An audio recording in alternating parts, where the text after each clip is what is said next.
రాయ్ చలికాలం వచ్చింది November plan వెళ్దాం బ్రో. చెప్పు బ్రో నువ్వు ఎక్కడికి వెళ్దాం? థాయిలాండ్ వెళ్దామా బ్రో? థాయిలాండ్ స్పెల్లింగ్ చెప్పు బ్రో. అది థాయ్ TI రాదు బ్రో స్పెల్లింగ్. ఇంటర్నేషనల్ వద్దు బ్రో, దేశీ ఫిక్స్ వద్దు. ఎందుకే నీకు థాయిలాండ్ వెళ్ళాలంటే పాస్పోర్ట్ ఉండాలని తెలుసా? పాస్పోర్ట్ కావాలా మా? ఓ 2000 వెళ్ళొచ్చేలా ప్లాన్ చేసేయండి రా. 2000 మామా? చార్జెస్ ఓకే, మరి ఎక్కడ పడుకుంటాం? రైల్వే స్టేషన్ లో పడుకుంటావా?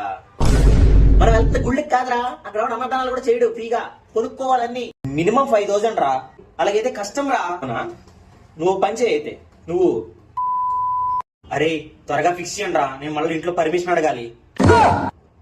నువ్వు లంగా జాకెట్ కొనుక్కో బ్రో, లేకపోతే ఏంటి బ్రో ప్రతిసారి పర్మిషన్? నువ్వు ఆడపిల్లవా బ్రో? నువ్వు బ్రో కార్లో వెళ్దాం బ్రో. కారా ఫైనల్ కొన్ని 3000 వెళ్ళొచ్చేద్దాం రా. 3000 అరే త్వరగా ఫిక్స్ చేయండి రా.